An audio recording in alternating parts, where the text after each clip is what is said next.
Welcome to Real Vermont News. Today, we're looking into who is responsible for Vermont's unaffordable healthcare and education mess, and our job-killing renewable energy and Act 250 policies. Who did this to us?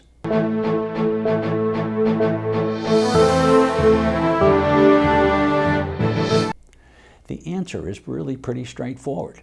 The authoritarian left-leaning politicians pictured here and the left-wing politicians who preceded them have been so completely in charge of Vermont's government for 50 years that their signature is on every important policy. And every one of those Democrat policies is a disaster. That's what the letter D you see next to most of their names stands for, disastrous. The D is for disastrous. Take education. Costs keep going up as the student population goes down. How do Democrats do that? And every single year, about half of the more well-off kids and 2/3 of the poorer kids can't pass the tests. That's disastrous for them. But will public schools ever change? No. Will Democrats allow statewide school choice to shake things up a bit? Nope. Not as long as the teachers union keeps its iron grip on the Democrat and progressive parties. Okay, what about health care? More of the same. Democrat Howard Dean drove all but one insurance company out of Vermont like St. Patrick did the Irish snakes. Now there's no competition, so why should prices ever come down? Plus, Democrats have eliminated all financial incentives to live a healthy life. So skinny non-smokers pay the same for health insurance as fat people who smoke a pack a day. Instead of using incentives like that to bring down costs, authoritarian Democrats have instituted almost total state government control.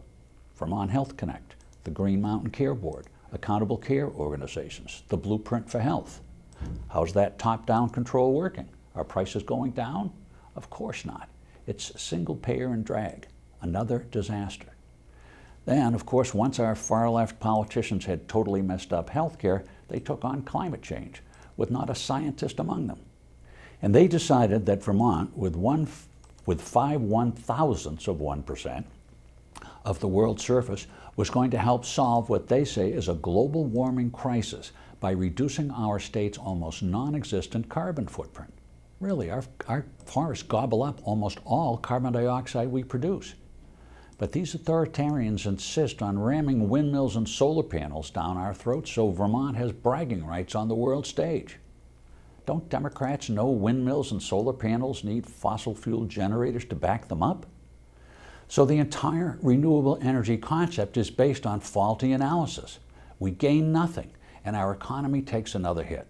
Remember, the D is for disastrous. And finally, Act 250. Was there ever a well-manured garden of bureaucracy more in need of weeding than Act 250?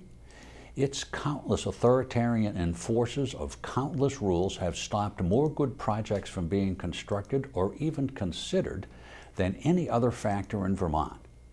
It is long past time Act 250 was repealed and replaced with an entirely new structure that does not impose a strangling layer of bureaucracy on every single step of the permitting process. But you will never see any of these politicians doing anything about Act 250 except making it even more restrictive. Top-down authority is all they know. So, why do we keep voting for these people? Why do we keep electing a supermajority of authoritarian Democrats and progressives when they keep inflicting one disastrous policy after another on us? The D is for disastrous, right? And since they won't just get off our backs and let Vermont flourish, why don't we find some more entrepreneurial Vermonters, some practical people with some common sense to run for office and replace the vast majority of these left-wing legislators? And if we can't find any smart, common sense people to run for office, why don't we rescue Vermont by stepping up to the plate and running for office ourselves? It's the only way we're going to change things. You know that, and I know that. And that's all the Real Vermont News we have time for. A lot more happened, and we'll be looking into all of it.